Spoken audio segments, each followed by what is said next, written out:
नमस्कार, स्वागत है आपका प्रॉपर्टी प्लस में। मैं हूं दीपक यादव। भारतीय रियल एस्टेट में सुधार की दिशा में हलचलें तेज होती दिखने लगी हैं, क्योंकि हाल ही में आवास मंत्रालय में सेंट्रल एडवाइजरी कमेटी की 5वीं मीटिंग हुई। इस मीटिंग में ही यूनिफाइड रेरा पोर्टल को लॉन्च किया गया, यानी अब आपको देश भर के रेरा में रजिस्टर्ड प्रोजेक्ट एक यूनिफाइड रेरा पोर्टल पर नजर आएंगे। हालांकि इसकी मांग लंबे समय से की जा रही थी। खुद हमने इसको लेकर जी बिजनेस पर कई बार मुद्दा उठाया। दूसरी ओर महारेरा ने प्रोजेक्ट की स्क्रूटनी की बात भी कही है, यानी रियल एस्टेट में रिफॉर्म के लिए यह कदम बेहद जरूरी है। सीएससी मीटिंग में इंडस्ट्री, ग्राहक, एक्सपर्ट शामिल हुए। सरकार से कई मुद्दों पर चर्चा हुई जो रियल एस्टेट सेक्टर को और पारदर्शी बना सकते हैं। हमारे साथ दो खास मेहमान हैं जो सीएससी का हिस्सा भी हैं और उस मीटिंग में भी रहे, तो उनसे बात करते हैं। हमारे साथ है Praveen Jain, MD Tulip group और डेवलपर संगठन नरेटको के साथ भी जुड़े हैं ये, और अभय उपाध्याय जी हमारे साथ, प्रेसिडेंट एफपीसी और सदस्य सीएससी रेरा। तो प्रवीण जी और अभय जी, बहुत स्वागत है आपका जी बिजनेस पर।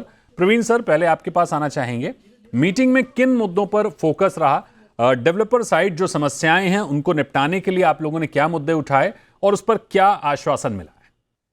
देखिए जी, जो मीटिंग हुई इसमें यह था कि रेरा को आए हुए काफी समय हो गया 2017 के बाद। इसमें कोई चेंजेस नहीं हुए और मुझे लगता है बहुत सारे चेंजेस की बायर की तरफ से भी डेवलपर की तरफ से भी जरूरत थी। उसको लेके मुद्दे की हम पहले भी इस तरह की आवाज उठाते रहे हैं, तो इसको लेके मीटिंग थी और इन्होंने सारे डेवलपर्स को भी सुना और बायर्स की तरफ से भी एसोसिएशन के काफी लोग थे, तो सब लोगों को सुना और उसके अंदर जो मुद्दे मेनली निकल के आए, जो रुके हुए प्रोजेक्ट हैं वो किस तरह से पूरे हो सकते हैं, नए प्रोजेक्ट के अंदर अगर कोई चैलेंजेस किसी को, डेवलपर को क्या आ रहे हैं, बायर्स को क्या आ रहे हैं, उन मुद्दों पर डिस्कशन हुआ। इसमें अथॉरिटी के अंदर ये भी बात हुई कि अथॉरिटीज को भी इसके बीच में लेके आया जाए। वो डिमांड हमने भी रखी और बायर्स की तरफ से भी आई, क्योंकि उसमें हो क्या रहा है कि आज की तारीख में किसी भी प्रोजेक्ट को अप्रूवल के लिए 1.5 से 2 साल का समय लगता है और उसका अल्टीमेट जो कॉस्ट है, कंस्ट्रक्शन जो लैंड कॉस्ट है, उसका जो इंटरेस्ट कॉस्ट है, वो अल्टीमेट बायर के ऊपर बर्डन आता है सारा उसका। तो अगर इसमें अथॉरिटीज को भी साथ में इन्वॉल्व किया जाए और अथॉरिटीज के ऊपर भी रेरा के अंदर उनकी जवाबदेही बन जाए, तो उससे क्या होगा, टाइम लाइन तय हो जाएगी, इस टाइम के अंदर पूरा प्रोजेक्ट पूरे हो जाएंगे।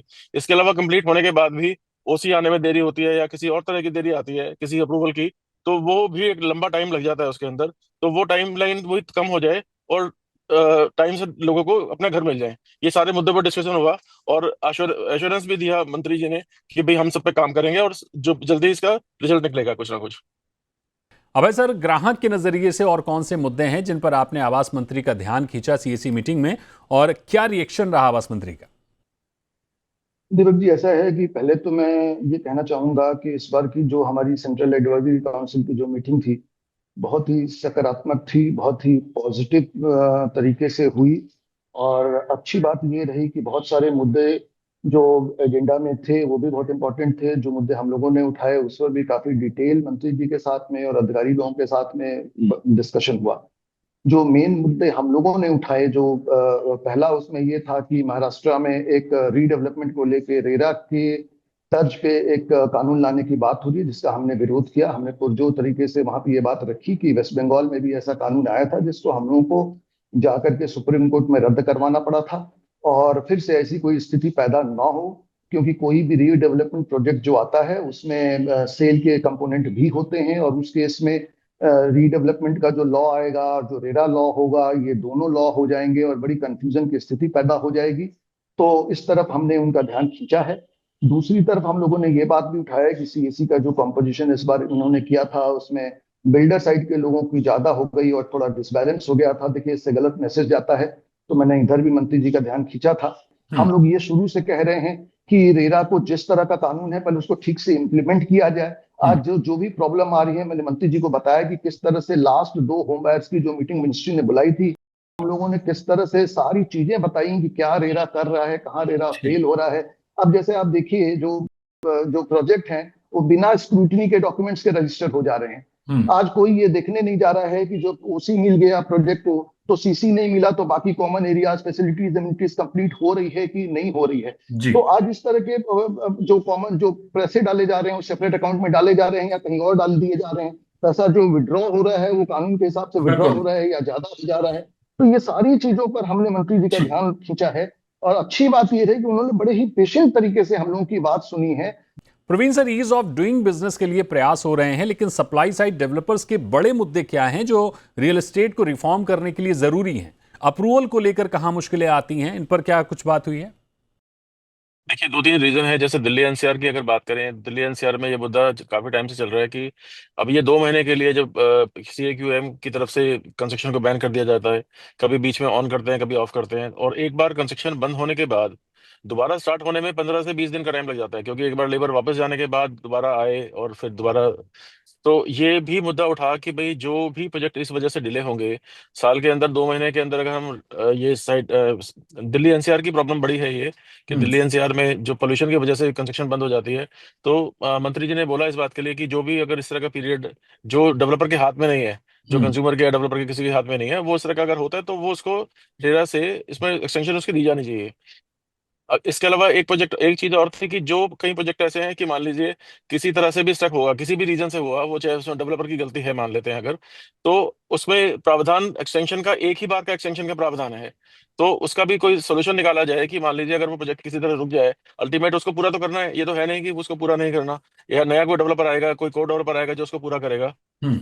तो उसमें कैसे हम इसको, अल्टीमेट ऑब्जेक्टिव होगा कि उसको प्रोजेक्ट को पूरा किया जाए, तो वो परमिशन देने के लिए हम कैसे उसको ग्रांट करें परमिशन, 1 साल के लिए, 1.5 साल के लिए, 2 साल के लिए।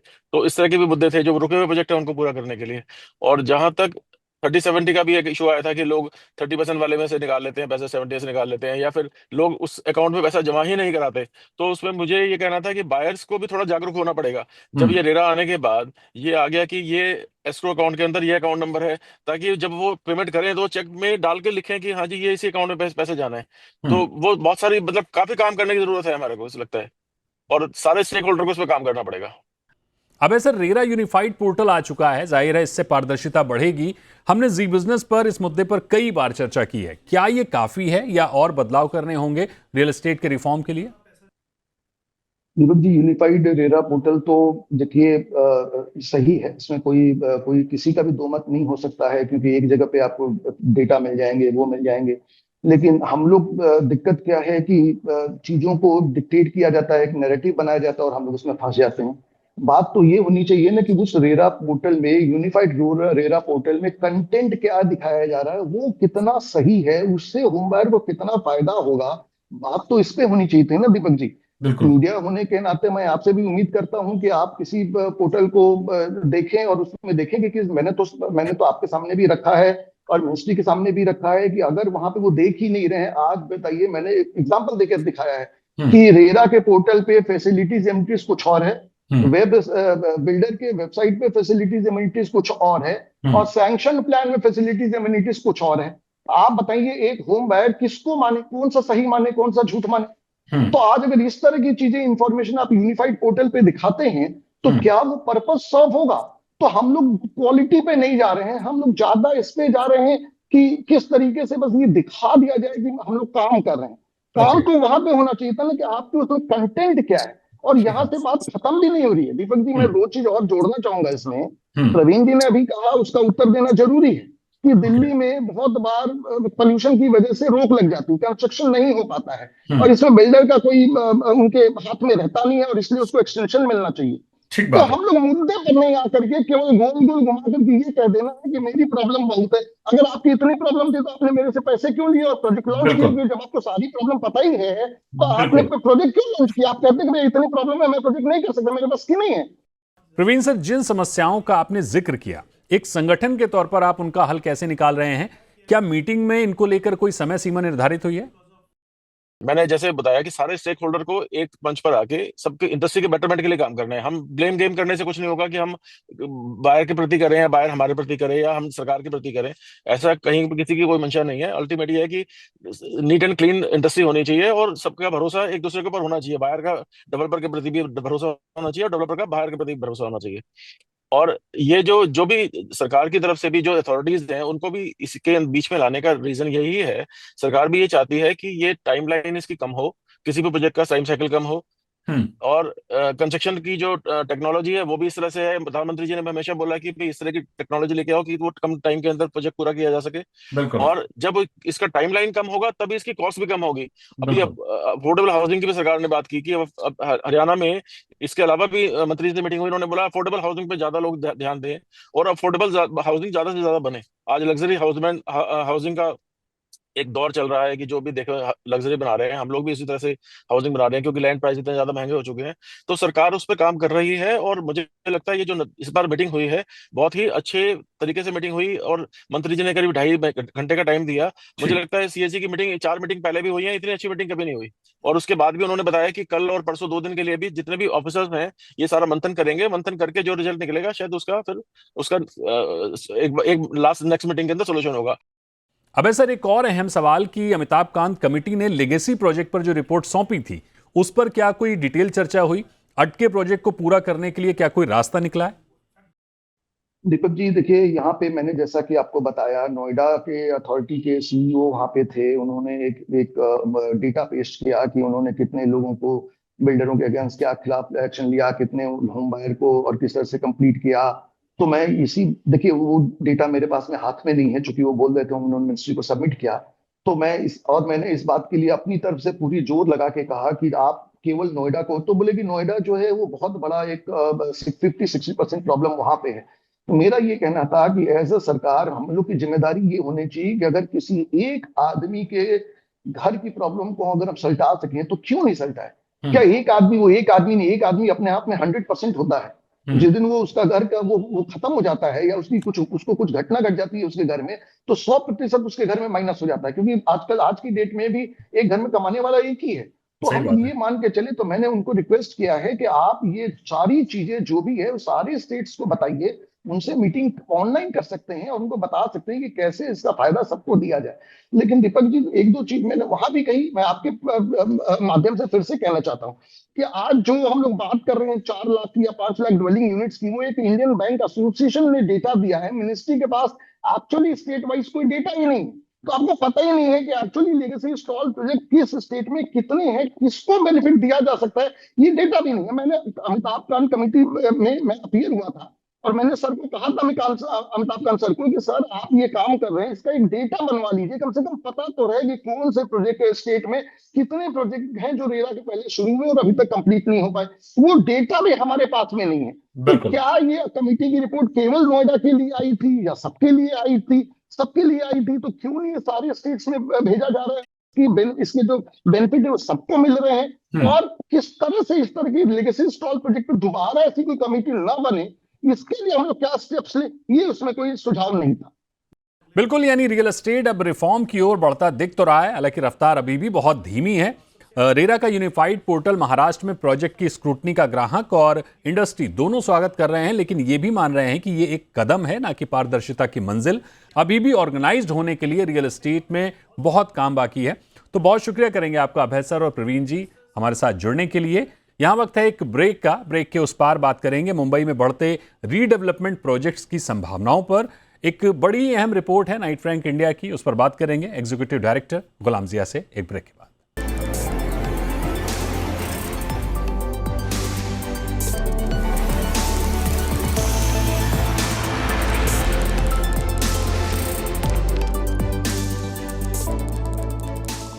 Welcome back. आप देख रहे हैं प्रॉपर्टी प्लस। मुंबई में सोसाइटी रीडेवलपमेंट में भारी संभावनाएं दिख रही हैं। अगले कुछ साल में मुंबई में 1,30,000 करोड़ रुपए कीमत के 44,000 से अधिक घरों की सप्लाई रीडेवलपमेंट के जरिए आने वाली है। इस पर नाइट फ्रैंक इंडिया ने एक रिसर्च जारी की है। इसी रिसर्च पर मैंने बात की नाइट फ्रैंक इंडिया के एग्जीक्यूटिव डायरेक्टर गुलाम जिया से। आप भी सुनिए पूरी बातचीत। गुलाम सर, बहुत स्वागत है आपका जी बिजनेस पर। मेरा सबसे पहला सवाल यही होगा कि 44,000 घरों की नई सप्लाई एक तरह से पूरा ट्रेंड ही बदलती हुई दिखेगी मुंबई में, क्योंकि घरों की कमी जाहिर तौर पर है, लेकिन जिस सेगमेंट की कमी है शायद वो सेगमेंट रीडेवलपमेंट से पूरा होता हुआ दिखेगा। तो सबसे पहले तो की पॉइंट्स क्या हैं आपकी रिपोर्ट के, वो बताइए। Thank you so much. जी के साथ डिस्कशन करने में हमेशा जो आनंद आता है वो अलग ही है, और आपके साथ बात करके हमेशा लुत्फ़ आता है। तो ये सवाल जो है हमारी रिपोर्ट जो कैप्चर कर रही है, पहले आपका जो रीडेवलपमेंट का मुद्दा है पहले उसे बता देते हैं कि जो 44,000 मकान हैं ये सोसाइटी रीडेवलपमेंट में आ रहे हैं। और मुंबई में रीडेवलपमेंट के कुछ अलग अलग प्रकार हैं। जो SRA जो स्लम रीडेवलपमेंट होता है उसकी हम इसमें जिक्र नहीं कर रहे हैं। ये केवल सोसाइटी जो रीडेवलपमेंट हो रही है उसके कारण ये 44,000 न्यू मकान आ रहे हैं। ये तकरीबन जो हमारी रिपोर्ट में हमने काफ़ी डिटेल में समझाया है वो ये है कि पिछले 6 साल का जितने भी डेवलपमेंट एग्रीमेंट साइन हुए हैं सोसाइटीज़ और डेवलपर्स के दरमियान, उसका जब हमने ब्यौरा किया, उसका हमने जब पूरा एनालिसिस किया, तो हमने पाया कि ये जो नंबर ऑफ़ डीएज़ हैं ये पिछले 6 साल में लगातार बढ़ता चला गया है। शुरू में काफ़ी कम था, 2020 में केवल कुछ 18 या 20 ही डीए साइन हुए थे और 2024 में 100 से ऊपर 105-110 के आसपास डीए साइन हुए हैं और 2025 इस साल पहले 4 या 5 महीनों में ही कुछ 55-60 के आसपास डीए साइन हो चुके हैं। तो 2025 हिस्टोरिकली सबसे ज़्यादा नंबर डीएस का बताएगा और हमने फिर उन डीएस का एनालिसिस करके ये पाया कि हर प्रोजेक्ट पर कितना स्क्वायर फीटेज एरिया डेवलपर बनाएगा और उसे मार्केट में मकान बनाकर जो बेचेगा, वो नंबर 44,000 जिसका हम जिक्र कर रहे हैं। चूँकि अब उसका जिक्र हो ही रहा है तो एक और चीज़ जो इम्पॉर्टेंट है, इसका वर्थ, इसकी वैल्यू, इस इन्वेंट्री की वैल्यू 1,30,000 करोड़ के आसपास है, काफ़ी बड़ा नंबर है। और उसके बैक पे अगर हम ये भी सोचें कि गवर्नमेंट को क्या रेवेन्यू प्राप्त होगा, ये 7,500-8 हज़ार करोड़ के आसपास स्टैम्प ड्यूटी पेमेंट होगा। हम इसमें जीएसटी और दूसरे सेस, ये सारी चीज़ों का जिक्र नहीं कर रहे, केवल स्टैम्प ड्यूटी जो एमसीजीएम को प्राप्त होगा वो 7,500-8 हज़ार के दरमियान एक नंबर है जो उनको स्टैम्प ड्यूटी के तौर पर मिलेगा। इसके अलावा हमने इस रिपोर्ट में काफ़ी डिटेल में दूसरे भी एनालिसिस किए हैं। हमने ये भी बताया है कि इस समय सोसाइटी रीडेवलपमेंट के कारण जितने लोग अपने मकान डेवलपर के हाथ दे के ट्रांजिट लोकेशंस में या मकानों में किराए में रह रहे हैं, वो भी, उसका भी नंबर हमने सारा आंका है। और इस समय पूरी मुंबई में जितने ट्रांजैक्शन रेंटल के हो रहे हैं उसका बमुश्किल 15 से 18% ही जो है वो सोसाइटी डेवलपमेंट के कारण लोग रेंट ले रहे हैं। तो एक तरह से जो बात की जाती थी कि सोसाइटी डेवलपमेंट के कारण रेंटल हाउसिंग पे बहुत बड़ा असर पड़ा है, वो सच नहीं है, क्योंकि नंबर बताता है कि ये ओवरऑल रेंटल में से मुश्किल 10-15% या 18% के ऊपर रेंट वाले वो लोग नहीं हैं जो रीडेवलपमेंट के कारण आ रहे हैं, और वो भी हर 3-4 साल में दोबारा अपने मकानों में चले जाते हैं, नए लोग आते हैं। तो इतना चिंताजनक अवस्था नहीं है कि रेंटल के कारण रेंटल प्राइसेस शूट अप हों, ऐसा शायद नहीं है। तो ये चंद एक बातें थी। और एक और चीज़ जो हम इस रिपोर्ट के ज़रिए लोगों तक पहुंचाना चाह रहे थे वो ये है कि पिछले कुछ वक्तों में डेवलपर्स, चूँकि डेवलपर्स ने इस सोसाइटी डेवलपमेंट को बहुत ज़्यादा ज़ोर दिया है, तो इसके कारण सोसाइटीज़ और डेवलपर्स ने जो क्लॉजेज़ हैं उसको इतना दोभर कर दिया है कि सोसाइटीज़ का फॉर एग्जांपल कितना एरिया उनको दिया जा रहा है, कितना कॉर्पस उन्हें मिल रहा है, ये इतना हाई हो गया है कि जिसके कारण प्रोजेक्ट्स की फिजिबिलिटी पर अब क्वेश्चन खड़ा होना शुरू हो गया है। तो हम ये चीज़ ज़रूर कहना चाहते हैं इस रिपोर्ट के ज़रिए कि चूँकि रियल एस्टेट भी साइक्लिकल है और हम लोग ऑलरेडी शायद प्रॉपर्टी साइकिल के टॉप पर, उरूज पर पहुंच चुके हैं, तो ऐसे समय में जो डीए साइन हो रहे हैं, अगर बहुत ही अग्रेसिव प्रॉमिसेस अगर उसमें की गई हैं, वादे किए गए हैं, तो उन वादों को मुकम्मल करना, पूरा करना अब दोभर या कठिन हो जाएगा, क्योंकि प्रॉपर्टी प्राइस अब शायद यहाँ से या तो सैचुरेटेड रहे या उसमें कुछ कमी आती हुई आते वक्तों में दिख सकती है। तो जिसके कारण प्रॉपर्टी साइकिल टर्न अराउंड होने के कारण शायद ये कुछ प्रोजेक्ट्स ऐसे हैं जो खटाई में पड़ सकते हैं। इसका ख्याल लोगों को रखना ज़रूरी है। एक और सवाल कि ये जो नई सप्लाई आएगी वो किस सेगमेंट की होगी, और इसी के साथ अभी सुप्रीम कोर्ट ने भी एक एनवायरमेंटल राहत दी थी जिसकी वजह से तमाम सप्लाई उसमें भी बताया जा रहा है कि आएगी। जो सेगमेंट होगा, सेगमेंट रेशियो अब कैसा होगा, और ये जो नई सप्लाई आ रही है इसकी टाइमलाइन क्या होगी? ये हम जिन डीएस की बात कर रहे हैं, जिन सप्लाई की बात कर रहे हैं, ये अगले 4 से 5 साल के दरमियान आएगी। चूँकि अगेन ये जो डीए है, एक बार डीए साइन होने के बाद मकान का एग्जीक्यूशन, कंस्ट्रक्शन शुरू होने में तो अंदाज़न 1 साल ऑन एन एवरेज लग जाता है। उसके बाद 3 से 4 साल मकान मुकम्मल होने में, तो 4 से 5 साल के दरमियान ये सारे अपार्टमेंट जिसका हम जिक्र कर रहे हैं वो धीमे धीमे मार्केट में आएंगे। और इनकी कैटेगरीज, चूँकि ये सारे स्प्रेड हैं, मोस्ट ऑफ देम ऑलमोस्ट 70% जो हैं वो नॉर्थ मुंबई में है, बोरीवली, अंधेरी, बांद्रा, उस लोकेशन में, घाटकोपर और कुर्ला वगैरह। और यहाँ पर चूँकि डिमांड सुपर लग्जरी का नहीं है, लेकिन उसी के बरखिलाफ़ अगर आप साउथ मुंबई की तरफ आ रहे हैं, बांद्रा के आगे वर्ली या नरीमन पॉइंट की तरफ चल रहे हैं साउथ मुंबई में, यहाँ पर शायद सुपर लग्जरी अपार्टमेंट ऑलरेडी बनते हुए जो दिख रहे हैं। तो कैटेगरीज अलग अलग हैं, लेकिन मेजॉरिटी ऑफ दीज अपार्टमेंट्स जो हैं वो मिड टू अपर सेगमेंट को केटर करेंगे।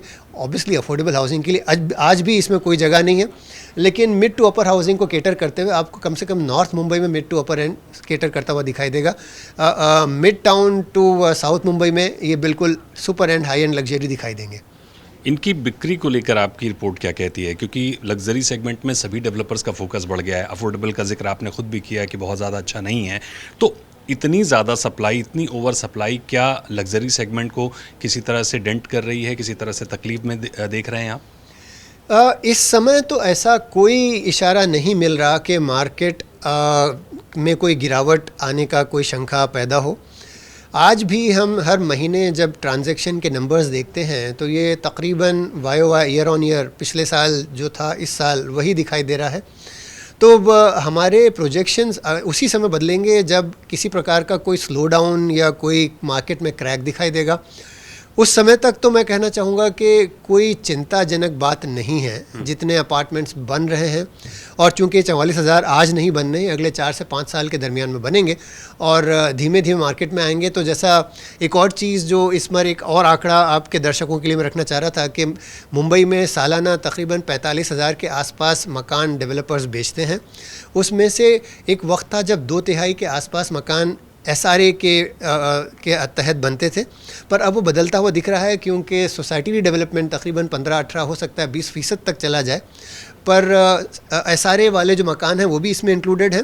तो ये जो 40 से 45,000 मकान बन रहे हैं वो बिक रहे हैं, उसमें कोई चिंता की बात नहीं है। लेकिन मार्केट अगर तब्दील होती है तो इसमें कोई एक बहुत बड़ा फ़र्क आ सकता है। एक अंतिम सवाल, फेस्टिव सीजन नज़दीक है, आपका आउटलुक क्या कहता है इस बार?